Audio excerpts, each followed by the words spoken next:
It must have been an exhausting night for someone in these buildings.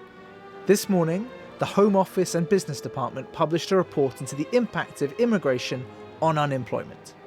2 days ago, we were told it was an internal report, not intended for release. Yesterday, we were told it just wasn't ready for publication. But this morning, by some miracle, it was published. So here it is, and it's nuanced. On the one hand, it shows that immigration is not associated with a rise in unemployment among British people during normal times. That's irritating for the Conservatives who are trying to cut immigration. But on the other hand, it does also say that non-EU immigration during a recession does create temporary unemployment among British people. That's irritating for the Lib Dems, who are generally more relaxed about immigration. So will this nuanced document provide the foundation for a new coalition solidarity on immigration? Well, no. Vince Cable has made a number of statements about immigration in the last week, and to be frank, a lot of them were simply incorrect. Wrong again. Not much nuance on display from Immigration Minister James Brokenshire this morning. How about his Home Office colleague, Damien Green? We are two different parties in this coalition government, and we know that there are certain issues on which we disagree. We Conservatives believe in controlling immigration. The Liberal Democrats appear not to believe in that. Not very friendly either. How is the Business Secretary, Vince Cable, feeling? We went to find out. I don't want to get into a personal argument with a junior colleague in the coalition. I just prefer to stick to policy and facts. And the fact is that our two departments have published a report today which shows quite clearly that overall there is very little impact of migrant workers displacing British jobs when the economy is growing.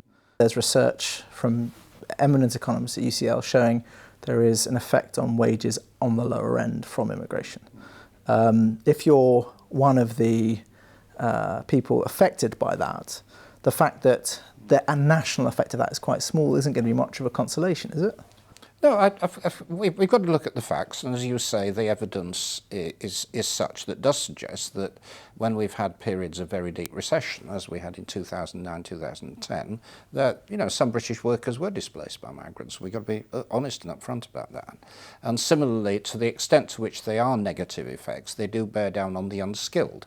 And for that reason, I and my party do not argue for unrestricted immigration.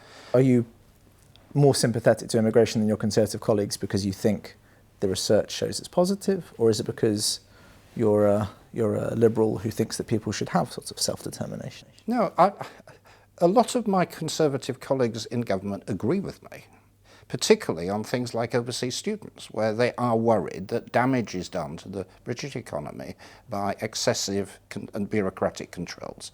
I may have views as an individual on this subject, and indeed I am an economist, and I'd like to think I understand economic data, which is quite clear in this case, but I'm actually arguing as head of a major government department that is here to promote economic growth and recovery, and that includes having an open approach to good, skilled migrant workers and overseas students, and that's the battle I'm fighting in government. So if the implication of that is you might take a slightly different view if you were actually at the Home Office? No, I don't criticise, actually. I mean, Theresa May, James Brokenshire, they're colleagues in government. They're doing a job, right? And they interpret their job in a way that fits their departmental responsibilities and this Conservative target that they've set. I mean, all my argument is that that's bad for the economy. Today's report did not contain a killer fact, either for the opponents or the supporters of immigration reform. It was supposed to settle arguments about the labour market impact of immigration. It didn't even manage that. And this is an area where, compared to culture, say, the impact of immigration is relatively simple.